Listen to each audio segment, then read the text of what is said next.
And a fire guts a Perry County home. We'll have that and more coming up at 11. Dedicated to Eastern and Southern Kentucky, this is WYNT Mountain News at 11. Good evening, I'm Justin Case. Many locations have already seen sleet and some wintry mix. Now the heavy rain is moving in and continues to fall through the overnight hours. Let's check in with Chief Meteorologist Andrew Dockery for the flooding threat through Wednesday. Andrew? Yeah, Justin, right now the big story is that wintry mix working to the north, and that's going to be what we watch as our warmer air works in with a little bit of moisture. Take a look at pinpoint Doppler, and at this time you'll notice heavy rain in southeastern Kentucky, and that heavy rain continues with some freezing rain, some sleet, and a little bit of mixture of maybe some flakes and rain as you work closer to the Mountain Parkway and even Interstate 64. There is good news with this. Most of this moving to the northeast, which means soon southeastern Kentucky should see a relative small break before more rain works in. Of course, you'll notice that rain continues to work its way to the northeast, and those temperatures will begin to increase. We're already in the 40s in southeastern Kentucky, 34 in Jackson, and 33 in Pikeville. And that winter weather advisory really just for the north, where that snow's going to lay and the temperatures won't rise until around 4 o'clock. The flood watch, the big story as well. For tomorrow, we're looking at 1 to 3 inches of rain. We'll break down what spots have the best chances just coming up in a few short minutes. Andrew, thank you. Flooding in Bell County last year has officials bracing for what this current system of rain could bring. This is a park along the Cumberland River last year in Bell County. The river rose up to about 1,019 feet. Right now, the river is sitting at about 985 feet, which is 12 feet above normal levels. They worry a couple inches of rain could raise the river up another 20 feet or more. An escaped Bell County inmate is back behind bars. Middlesboro Police Department officials received a tip that Rocky Howerton was hiding at the home of Brooklyn Clark. When officers arrived, they say Howerton ran out the door. Police chased him down and were able to catch him. Howerton now faces additional charges of second-degree escape and fleeing or evading police on foot. Clark faces charges for helping Howerton. The body of a Knox County woman found dead Monday morning has been identified as Shannon Harkins Wombles. She was first reported missing on February 12th after her car was found abandoned off Ed Harp Lane just outside of Barberville. WYMT's Hannah Reynolds talks with family members about Wombles being found. After her disappearance, with little information about where she could be, Shannon Harkins Womble's family searched for answers. My son asked me to come up here looking for his mom, where they found the car at. On Monday morning, landowner Jay Messer says that's when Shannon's family asked if they could search on his property. And look around for artifacts or anything I could find that maybe belonged to her. I said, sure, go right ahead. And I was up on this bank behind me. When I looked down, I said, come on down the hill here, and it looked like a body. Like I done, you don't know what it is. That's what it's her squat. The search was over. Sean Smith found Shannon in the creek. I said, let me get there for my son finds her. I didn't want my son to see his mom like it. I just didn't. And now, police say the autopsy on Tuesday didn't give much new information, leaving Shannon's loved ones at a loss and just wanting to know what happened. I just hope justice comes for her and peace for my son, so he knows what really happened to his mom. That's what I hope. Looking for closure and justice for Shannon. In Knox County, Hannah Reynolds, WYMT Mountain News. Police say there will be a toxicology report in the upcoming weeks that will hopefully give more insight into her cause of death. A fire gutted a home in the busy community in Perry County today. The blaze in a single wide trailer ended up forcing officials to close down North Highway 451.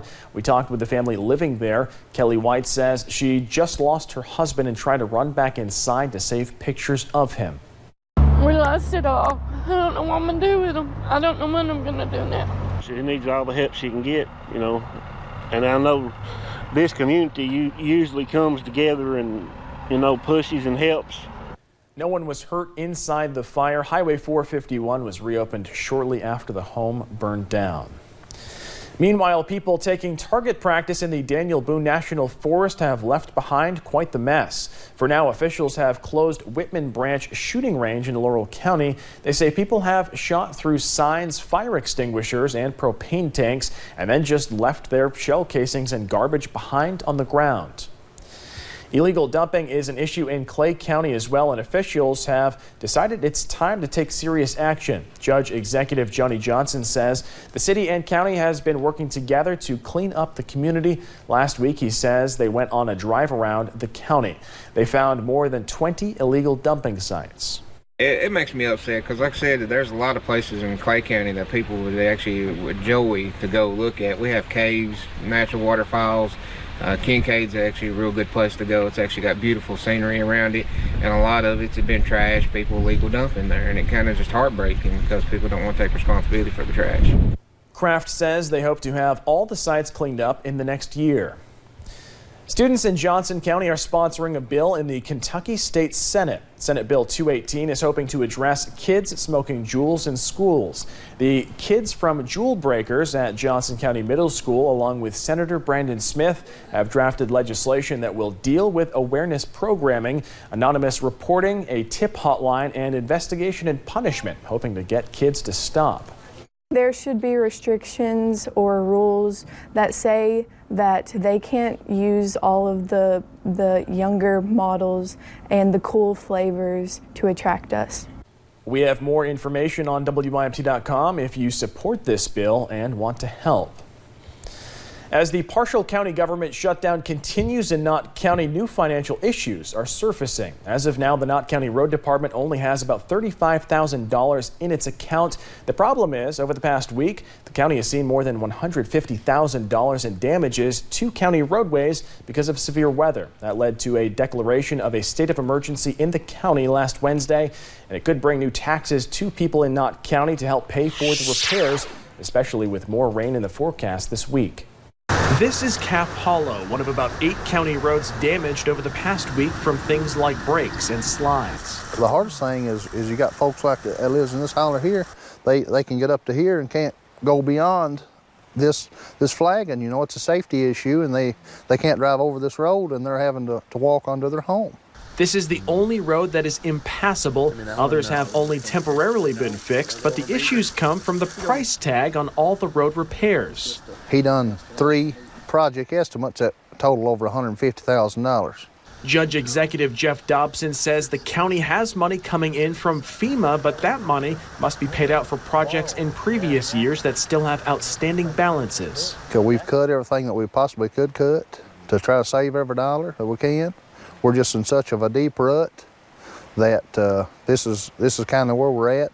At the Knott County Fiscal Court meeting, 2 new taxes were proposed, a 2% occupational tax and a 4% insurance tax. Officials say the insurance tax would raise about $600,000 a year. Just enough to pay the bills and pray the Lord that nothing else happens. That money would pay for county road repairs, bond payments for the Knott County Sportsplex, and it would bring back insurance for county employees, something officials at the road department say they would be thankful for. And one thing I can honestly say about our small staff is they've all held their heads up, and we've moved forward, and I've not had no complaints.